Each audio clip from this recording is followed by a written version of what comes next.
ಅಜ್ಜಿ, ನನ್ನ ಕೈಯಿಂದ ಬೆಲೆ ಬಾಳೋ ವಸ್ತುನ ಗಿಫ್ಟ್ ಆಗಿ ಕೊಡೋದಕ್ಕಾಗ್ಲಿಲ್ಲ. ಯಾಕೋ ಸಂಪಿಗೆ ಹೂನ ಕೊಡ್ಬೇಕು ಅನ್ನಿಸ್ತು, ಅದಕ್ಕೆ ಕೊಟ್ಟೆ. ನಿಮ್ಗೆ ಇಷ್ಟ ಆಯ್ತಾ? ತುಂಬಾ ಇಷ್ಟ ಆಯ್ತು ಮರಿ. ಅಜ್ಜಿ, ಈ ನೆಕ್ಲೆಸ್ ನಿನ್ ಕತ್ತಿಗೆ ಹಾಕ್ಲಾ? ಅಯ್ಯೋ, ಈಗ ಬೇಡ ಅಮ್ಮ. ಸಂಪಿಗೆ ಹೂ ಅಂದ್ರೆ ನಾನ್ ಚಿಕ್ಕವಳಿದ್ದಾಗ್ಲಿಂಗ್ಲೂ ನಂಗೆ ತುಂಬಾ ಇಷ್ಟ.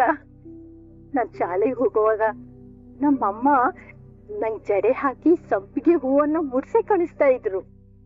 ಅದಕ್ಕೆ ಸಂಪಿಗೆ ಹೂ ಸುಗಂಧ ಬಂದಾಗೆಲ್ಲ ನಮ್ಮಮ್ಮ ನೆನ್ಪಿಟ್ ಬರ್ತಾರೆ. ನಮ್ ಶಾರದಾ ನನಗೋಸ್ಕರ ಯಾವಾಗ್ಲೂ ಈ ಹೂನೇ ತಂದ್ಕೊಡ್ತಾ ಇದ್ರು. ಅದಕ್ಕೆ ಸಂಪಿಗೆ ಹೂ ನೋಡ್ದಾಗೆಲ್ಲ ನಂಗೆ ಶಾರದಾ ನೆನ್ಪಾಗ್ತಾರೆ. ಇವತ್ತು ನಮ್ ಶಾರದನ್ನ ನೆನ್ಸ್ಬಿಟ್ಟಿಯಮ್ಮ ನೀನು. ನನ್ ಶಾರದಾ ಈಗ ಎಲ್ಲಿಗಳು, ಹೇಗಿದಳು, ಏನ್ ಮಾಡ್ತಾಳೋ ಒಂದು ಗೊತ್ತಿಲ್ಲ. ಕವಿತಾ, ಇಲ್ಲಿ ನೋಡು ಸೀರೆ ಎಷ್ಟು ಚೆನ್ನಾಗಿದೆ. ಅಂಬರೀಷ್ ಅಣ್ಣನ ಮನೇಲಿ ದೀಪಾವಳಿ ಹಬ್ಬಕ್ಕೆ ನಮ್ಗೆಲ್ಲ ಹೊಸ ಸೀರೆ ಕೊಟ್ರಿ, ಎಷ್ಟು ಚೆನ್ನಾಗಿದೆ ಅಲ್ವಾ? ಅವಳಿಗೆ ಯಾಕೆ ಯಾವ್ದೋ ಲೋಕದಲ್ಲಿ ಇದ್ದಾಳೆ, ಈ ಕೆಲಸ ಹಳೇದು ಹೊಸದು ಅಂತ ಗೊತ್ತೇ ಆಗಲ್ಲ. ಅವ್ಳಿಗೆ ಸೀರೆ ಯಾಕೆ ಹಂಗ್ ಹೊಡಿತೀಯಾ? ನಮ್ ತಾವು ದುಡ್ಡಿಲ್ಲ ಅಂತ ಜನ ನಮ್ಮನ್ನ ಭಿಕ್ಷುಕರು ಅಂತಾರೆ, ಮನ್ಸತ್ವ ಕಳ್ಕೊಂಡ್ರೆ ಕಟುಕರು ಅಂತಾರೆ. ಅವ್ಳು ಸೀರೆ ಕೈ ಹಾಕಿದ್ರೆ ಕೈ ಮುರಿದಾಕ್ತೀನಿ. ಇವಳೊಬ್ಳು ನನ್ ಬುದ್ಧಿ ಹೇಳಕ್ ಬರ್ತಾಳೆ. ಹೋಗೆ, ಇವಳು ಬೇರೆ. ಕವಿತಾ, ನಾಳೆ ನಿಂಗೆ ಸ್ನಾನ ಮಾಡಿಸಿ ಸೀರೆ ಉಡಿಸ್ತೀನಿ. ನಡಿ ಮನೆಗೆ ಹೋಗೋಣ. ಅಜ್ಜಿ, ನಾನೇ ಪಾಯಸ ಮಾಡಿದ್ದೀನಿ, ಅದನ್ನ ನಾನೇ ನಿಮಗ್ ತಿನ್ಸ್ಬೇಕು ಅನ್ನೋ ಆಸೆ. ನಾನ್ ನನ್ನ ಕೈಯಾರ ನಿಮಗ್ ಪಾಯಸ ತಿನ್ಸ್ಲಾ? ಅಜ್ಜಿ, ತಿನ್ನಿಸ್ಲಾ? ನಮ್ ಶಾರದಾನು ಹೀಗೆ ಪ್ರತಿ ವರ್ಷ ಅಮ್ಮನ ಹುಟ್ಟದ ದಿನ ಪಾಯಸ ಮಾಡಿ ಅವಳೇ ಅವಳ ಕೈಯಾರ ಅಮ್ಮನಿಗೆ ತಿನ್ನಿಸ್ತಿದ್ಲು. ಭೂಮಿ, ಶ್ರವಣ ಹೇಳ್ದಾಗೆ ಶಾರದಾ ಇದ್ದಾಗ ಇದೇ ಪಾಯಸನ ಮಾಡಿ ಅಮ್ಮಂಗೆ ತಿನ್ನಿಸ್ತಾ ಇದ್ಲು. ಆದ್ರೆ ಅವಳು ಕಾಣೆ ಆದ್ಮೇಲೆ ಅಮ್ಮ ಈ ಪಾಯಸ ತಿನ್ನೋದನ್ನೇ ಬಿಟ್ಬಿಟ್ಟಿದ್ರು. ಇಷ್ಟು ವರ್ಷದ ನಂತರ ಈಗ್ಲೇ ನೋಡು ಅಮ್ಮ ಇಷ್ಟಪಟ್ಟು ಈ ಪಾಯಸನ ತಿಂತಾ ಇರೋದು ಅಲ್ವಾ ಅಮ್ಮ? ಅದ್ ಸರಿ, ಇದೇ ಪಾಯಸನ ಮಾಡ್ಬೇಕು ಅಂತ ನಿನಗ್ಯಾಕೆ ಅನ್ನಿಸ್ತು? ಗೊತ್ತಿಲ್ಲ ಅತ್ತೆ, ಯಾಕೋ ಈ ಪಾಯಸ ಮಾಡ್ಬೇಕು, ನನ್ ಕೈಯಾರ ಅಜ್ಜಿಗ್ ತಿನ್ನಿಸ್ಬೇಕು ಅನ್ನಿಸ್ತು. ಅದಕ್ಕೆ ನಾನೇ ಮಾಡ್ದೆ, ಅಜ್ಜಿಗ್ ನಾನೇ ತಿನ್ನಿಸ್ದೆ. 25 ಲಕ್ಷ ಚಿನ್ನ ಎಲ್ಲಿ, 25 ರೂಪಾಯಿ ಪಾಯಸ ಎಲ್ಲಿ? ಅಪ್ಪು, ಪ್ರತಿ ಅಂತನೂ ದುಡ್ಡಿಂದ ಅಡಿಬಾರದು. ಅಪ್ಪು, ಮತ್ತೆ ಶುರು ಹಚ್ಕೊಂಡ್ಯಾ? ಹೋಗ್ಲಿ ಪಾಪ ಅಂತ ನಿನ್ನ ಮನೆ ಕರ್ಸಿದೆ ತಪ್ಪಾಗ್ ಹೋಯ್ತು ಅಲ್ವಾ? ಭೂಮಿ, ಯಾರ್ ಏನೇ ಹೇಳಿ, ನನ್ನ ಪ್ರಕಾರ ನೀನ್ ಅಮ್ಮಂಗ್ ಕೊಟ್ಟೆಲ್ಲ ಗಿಫ್ಟು ಅದೇ ಬೆಸ್ಟ್ ಗಿಫ್ಟ್. ಅಜ್ಜಿ, ಯಾರು ಏನು ತಪ್ಪು ತಿಳ್ಕೊಬೇಡಿ, ಇನ್ ಒಂದೇ ಒಂದ್ ಆಸೆ, ಅದು ಗಿಫ್ಟ್ ರೀತಿಯಲ್ಲಿ ನಿಮ್ಗೆ ಕೊಟ್ಬಿಡ್ಲಾ? ಅಜ್ಜಿ, ನಂಗೆ ಆಶೀರ್ವಾದ ಮಾಡಿ.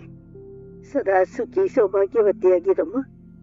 ನನ್ ಮಗನ್ನ ಮತ್ತೆ ವಾಪಸ್ ಮನೆಗೆ ಕರ್ಕೊಂಡ್ಬಂದೆ ನೀನು.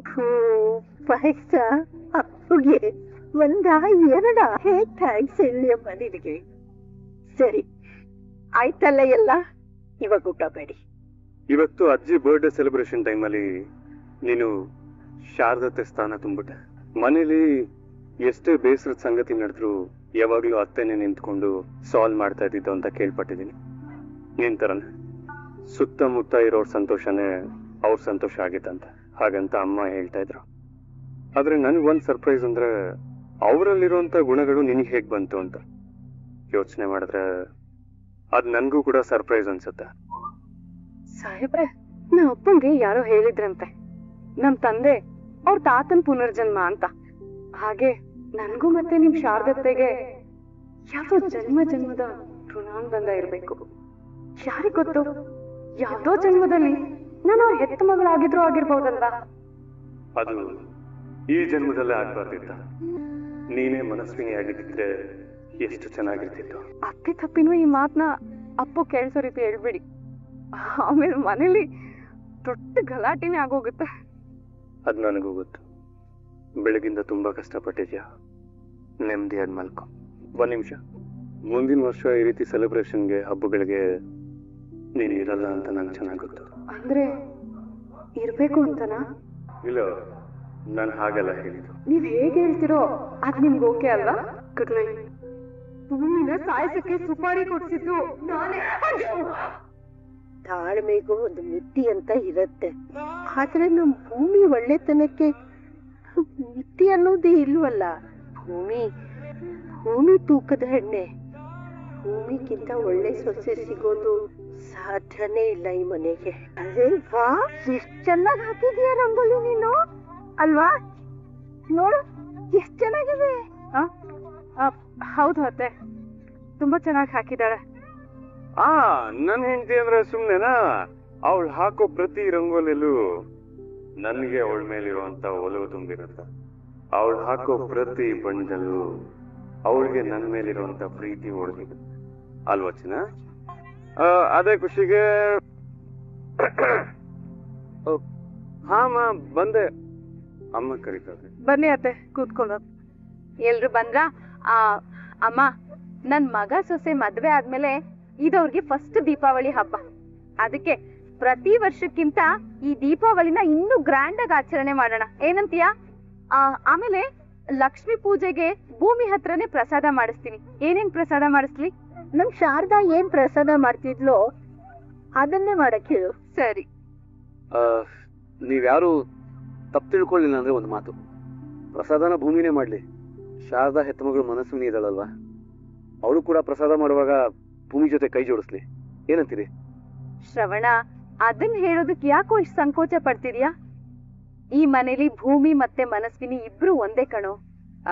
ಈಗಿನ ಕಾಲದ ಹೆಣ್ಮಕ್ಳಲ್ವಾ, ಅಡ್ಗೆ ಕೆಲ್ಸ ಅಂತ ಹೇಳಿದ್ರೆ ಸಾಕು, ಏನಾದ್ರೂ ಒಂದ್ ನೆಪ ಹೇಳಿ ತಪ್ಪಿಸ್ಕೊಳ್ಳೋದಕ್ ನೋಡ್ತಾರೆ.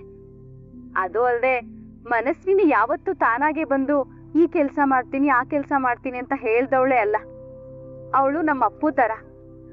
ಅದಕ್ಕೆ ಕಣೋ ನಾನ್ ಯಾವಾಗ್ಲೂ ಭೂಮಿನೇ ಮಾಡ್ಲಿ ಅಂತ ಹೇಳ್ತಿರ್ತೀನಿ. ಈಗ ನೀನೇ ಮನಸ್ವಿನೂ ಹೆಲ್ಪ್ ಮಾಡ್ತಾಳೆ ಅಂತ ಹೇಳ್ತಿದ್ಯಲ್ಲ, ಇದಕ್ಕಿಂತ ಸಂತೋಷ ಬೇಕಾ? ಸರಿನಪ್ಪ, ನಿನ್ ಮಗಳು ನನ್ ಸೊಸೆ ಇಬ್ರು ಸೇರಿ ಪ್ರಸಾದ ಮಾಡ್ಲಿ. ಸಂತೋಷನಾ? ಹೌದು, ಶಾರದಾ ಕೈ ರುಚಿ ಮಗಳಿಗೆ ಬರ್ಲೇಬೇಕಲ್ವಾ? ಪ್ರತಿ ವರ್ಷದ ಹಾಗೆ ಈ ಸಲನು ಚಕ್ಲಿ, ಕೋಡ್ಬಳೆ, ನಿಪ್ಪಟ್ಟು, ಒಬ್ಬಟ್ಟು, ಕರ್ಜಿಕಾಯಿ ಎಲ್ಲ ಮಾಡ್ಬೇಕು, ಆಯ್ತಾ? ಅದ್ರ ಜೊತೆಗೆ ಅನ್ನ, ಸಾಂಬಾರ್, ಪಾಯಸ, ಪಲ್ಯ ಎಲ್ಲಾನು ಮಾಡ್ಬೇಕು. ಇದಕ್ಕೆ ಏನೇನ್ ಬೇಕೋ ಅದನ್ನೆಲ್ಲ ರೆಡಿ ಮಾಡ್ಕೊಳ್ಳಿ, ಸರಿನಾ? ಮನಸ್ವಿನಿ, ನಿಂಗೆ ಅರ್ಥ ಆಯ್ತಾ? ನೀವೆಲ್ಲ ತಪ್ಪು ತಿಳ್ಕೊಳ್ಳಲ್ಲ ಅಂದ್ರೆ ಒಂದ್ ಮಾತು, ಹೇಗೂ ಹಬ್ಬಕ್ಕೆ 5 ವೆರೈಟಿ ಮಾಡ್ಲೇಬೇಕಲ್ವಾ? ಒಂದೇ ಒಲೆಯಿಂದ ಅಷ್ಟೊಂದು ವೆರೈಟೀಸ್ ನ ಮಾಡೋದಕ್ಕಾಗಲ್ಲ. ನಾನು ಮತ್ತೆ ಭೂಮಿ ಸಪ್ರೇಟ್ ಆಗಿ ಪ್ರಸಾದನ ರೆಡಿ ಮಾಡ್ತೀವಿ. ಹೇಗೂ ಹಬ್ಬ ಹರಿದಿನಗಳಿಗೆ ಹೊರಗಡೆ ಅಡ್ಗೆ ಮಾಡೋ ಅಭ್ಯಾಸ ಇದೆ ಅಲ್ವಾ? ನಾನು ಹೊರಗಡೆ ಅಡ್ಗೆ ಮಾಡ್ತೀನಿ, ಭೂಮಿ ಕಿಚನ್ ಅಲ್ಲಿ ಅಡ್ಗೆ ಮಾಡ್ಲಿ. ದೇವ್ರ ಮುಂದೆ ಇಡ್ಬೇಕಾದ್ರೆ ನಾವಿಬ್ರು ಮಾಡಿರೋ ಪ್ರಸಾದನ ಇಟ್ರೆ ಆಯ್ತು. What a logic! ನಂಗೇನೋ ಇದು ಸರಿ ಅನ್ಸತ್ತಪ್ಪ. ಯಾವಾಗ್ಲೂ ಮನಸ್ವಿನಿ ನಿಜವಾದ ಮನಸ್ವಿನಿ ಅಲ್ಲ ಅಂತ ಹೇಳ್ತಿರ್ತೀರಲ್ಲ, ಇವತ್ತು ಅವಳು ಮಾಡೋ ಅಡ್ಗೆಯಿಂದ ಗೊತ್ತಾಗತ್ತೆ ಅವಳು ನಿಜವಾಗ್ಲೂ ನಮ್ ಶಾರದತ್ತೆ ಮಗಳೇ ಅಂತ. ಯಾರು ಇವಳು? ಯಾವಾಗ್ಲೂ ನಮ್ ಏರಿಯಲ್ಲಿ ಮುಖ ಮುಚ್ಕೊಂಡು ಓಡಾಡ್ತಿರ್ತಾಳೆ. ಬಿಸ್ಲಿಗೆ ಮುಖ ಹಾಳಾಗ್ಬಾರ್ದು ಅಂತ ಮುಖ ಮುಚ್ಕೊಂಡು ಓಡ್ತಾಳ ಕಣ. ಒಂದ್ಸಲ ಆದ್ರೂ ಅವ್ಳ ಮುಖ ನೋಡ್ಬೇಕು ಮಚ್ಚ, ಒಂದೇ ಒಂದ್ಸಲ ಅಷ್ಟೇ. ಅಷ್ಟೇ ತಾನೇ, ಈಗ ತೋರಿಸ್ತೀನಿ ಬಾ. ಛೀ ಪಾಪಿ, ನಡು ರಸ್ತೆಲಿ ಒಂದ್ ಅಮಾಯಕ ಹೆಂಗಸಿನ ಮೇಲೆ ಕೈ ಹಾಕ್ತಿದ್ಯಲ್ಲ, ನಿನಗೆ ನಾಚಿಕೆ ಆಗಲ್ವಾ? ನನ್ ಯಾರು ಗೊತ್ತೇನೋ, ಶಿಡ್ಲಘಟ್ಟ ಪೊಲೀಸ್ ಸ್ಟೇಷನ್ ಮುಂದೆ ಟೀ ಅಂಗಡಿ ಇಟ್ಕೊಂಡಿರೋಳು. ಫೋನ್ ಮಾಡಿ ಕರೀಲ ಅಜಿತ್ ಸಾಹೇಬ್ರನ್ನ.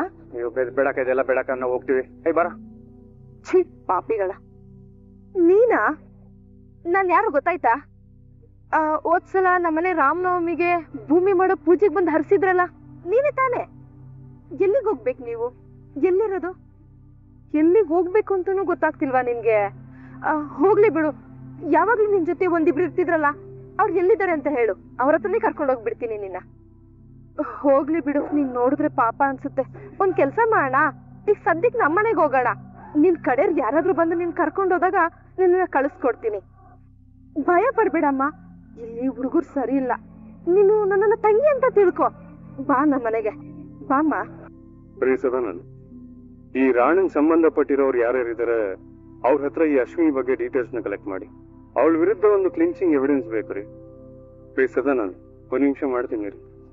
ಏನಿದು? ಕಜ್ಜಾಯ. ಅದು ಗೊತ್ತಾಗ್ತಿದೆ, ಇಲ್ಲಿಗೆ ಯಾಕೆ ತಗೊಂಬಂದೆ ಅಂತ ಕೇಳಿದ್ದು. ಪ್ರತಿ ನವರಾತ್ರಿ ಮತ್ತೆ ದೀಪಾವಳಿ ಹಬ್ಬದ ಸಮಯಕ್ಕೆ ಅಮ್ಮ ಸ್ವೀಟ್ ಸ್ಟಾಲ್ ಆಗ್ತಾ ಇದ್ರು. ನಾನು ಇಲ್ಲಿದ್ದೀನಲ್ವಾ, ಅದಕ್ಕೆ ಈ ಸಲ ಲಕ್ಷ್ಮಿ ಅಕ್ಕ ಆಗ್ತಿದ್ದಾರೆ.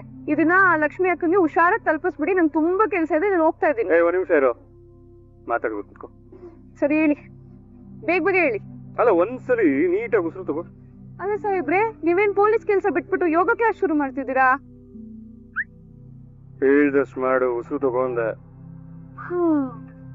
ಅಲ್ಲ, ಹಬ್ಬದ ಅಡಿಗೆನೆ ರಾಶಿ ರಾಶಿ ಬಿದ್ದಿದೆ, ಅದನ್ನ ಮಾಡೋಷ್ಟಲ್ಲೇ ಸುಸ್ತಾಗಿ ಬಿದೋಕ್ಯ.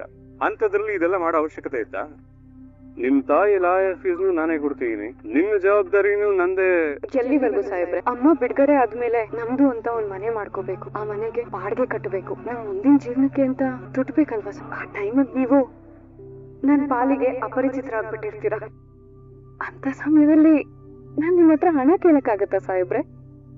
ಇನ್ನು ನಾನ್ ಲೆಕ್ಕ ಹಾಕಿರೋ ಹಣ ಅದೆಲ್ಲ ಕೊಟ್ಟು ಹೋಗೋ ಜವಾಬ್ದಾರಿ ನನ್ ತಲೆ ಮೇಲೆ ಇನ್ನೂ ಇದೆ ಅಲ್ವಾ ಸಾಹೇಬ್ರೆ? ಅದ್ರ ಮೇಲಿನ್ನು ಋಣ ಭಾರ ಹೊರಿಸ್ಬೇಡಿ. ಸರಿ ಸಾಹೇಬ್ರೆ, ನಿಮ್ಗೆ ಕೆಲ್ಸಕ್ಕೆ ಲೇಟ್ ಆಗ್ತಿದೆ, ನೀವು ಹೊರಡಿ, ಅದನ್ನ ಲಕ್ಷ್ಮಕ್ಕಂಗ್ ಕೊಟ್ಬಿಡಿ. ನಂಗೆ ಅಡಿಗೆ ಮನೇಲಿ ಕೆಲಸ ಇದೆ, ನಾನು ನೋಡ್ತಿದ್ದೀನಿ. I like you. I mean ನಿನ್ ಸ್ವಾಭಿಮಾನದ ಕೂಡ ನಂಗೆ ತುಂಬಾ ಇಷ್ಟ ಆಯ್ತು. ಭೂಮಿ, ಏನ್ ಗೊತ್ತಾ, ನಮ್ ಶಾರದಾ ಪ್ರತಿ ವರ್ಷ ದೀಪಾವಳಿ ಅಮಾವಾಸ್ಯೆಗೆ ಚಕ್ಲಿ, ನಿಪ್ಪಟ್ಟು, ಕೋಡ್ಬಳೆ, ಒಬ್ಬಟ್ಟು, ಅನ್ನ, ರಸಂ, ಪಾಯಸ ಪ್ರತಿಯೊಂದನ್ನು ಪ್ರಸಾದಕ್ಕೆ ಅಂತ ಮಾಡ್ತಾ ಇದ್ಲು. ನೀವಿಬ್ರು ಅಷ್ಟೇ, ನಮ್ ಶಾರದಾ ಏನೇನ್ ಮಾಡ್ತಿದ್ಲೋ ನೀವಿಬ್ರು ಸೇರಿ ಅದನ್ನ ಮಾಡ್ಬೇಕು, ಸರಿನಾ? ಅದಕ್ಕೆ ಏನೇನ್ ಐಟಮ್ಸ್ ಬೇಕೋ ಅದನ್ನೆಲ್ಲ ಇಲ್ಲಿಟ್ಟಿದೀನಿ, ಒಂದ್ಸಲ ಸರಿಯಾಗಿ ನೋಡ್ಕೊಳ್ಳಿ. ಸರಿ ಅಪ್ಪೆ. ಇದನ್ನ ಕಾಂಪಿಟೇಷನ್ ಅಂತ ಅನ್ಕೊಳ್ದೆ ದೇವ್ರ ಪ್ರಸಾದ ಮಾಡೋದಕ್ಕೆ ಸಿಕ್ಕಿರುವಂತ ಒಂದು ಒಳ್ಳೆ ಅದ್ಭುತವಾಗಿರೋ ಅವಕಾಶನ ತುಂಬಾ ಶ್ರದ್ಧೆಯಿಂದ ಮಾಡು. ಆಗ್ಲಾದ್ರೂ ನೀನು ನಮ್ಮ ಮನಸ್ವಿನಿ ಅಲ್ಲ, ದೊಡ್ಡ ಫ್ರಾಡ್ ಅಂತ ಹೇಳೋ ಒಳ್ಳೆ ಬುದ್ಧಿ ದೇವ್ರು ಕೊಡ್ಬೋದು. ಸಾಹೇಬ್ರೆ, ಹಬ್ಬದ ದಿವ್ಸ ಇದೆಲ್ಲ ಬೇಕಾ? ಹಬ್ಬ ಆದ್ಮೇಲೆ ಹೇಳ. ಓಕೆ, ಹಾಗಾದ್ರೆ ಸತ್ಯನ ಇನ್ನೂ ಬಂದಿಲ್ಲ. ಅದೆಲ್ಲ ಬಿಡು. ನೋಡು, ಅಡ್ಗೆ ಮಾಡೋದಕ್ಕೆ ಏನೇನ್ ಬೇಕು ಅಂತ ನಾನು ನಿಂಗೆಲ್ಲ ಕೊಡ್ತೀನಿ. ಹಾ, ಈಗೆಲ್ಲ ಸರಿ ಹೋಯ್ತಲ್ಲ? ಮನಸ್ವಿನಿ, ನಿಂಗೆಲ್ಲ ಅರ್ಥ ಆಯ್ತಲ್ವಮ್ಮ? ಶುರು ಮಾಡ್ಕೊಳ್ಳಿ. ಟೈಮಿಗೆ ಕರೆಕ್ಟ್ ಆಗಿ ಪ್ರಸಾದ ರೆಡಿ ಇರ್ಬೇಕು. ನಂಗೆ ತುಂಬಾ ಬೋರ್ ಆಗ್ತಾ ಇದೆ, ಗೊತ್ತು ಹೋಗೋದೇ ಗೊತ್ತಾಗ್ತಾ ಇಲ್ಲ. ಹಾಗಾಗಿ ನೀವು ಬ್ರೋಗೋಸ್ಕರ ಒಂದ್ ಸಾಂಗ್ ನ ಡೆಡಿಕೇಟ್ ಮಾಡ್ಬೇಕು ಅನ್ಕೊಂಡಿದ್ರೆ ಯಾವ ಸಾಂಗ್ ನ ಡೆಡಿಕೇಟ್ ಮಾಡ್ತೀರಾ?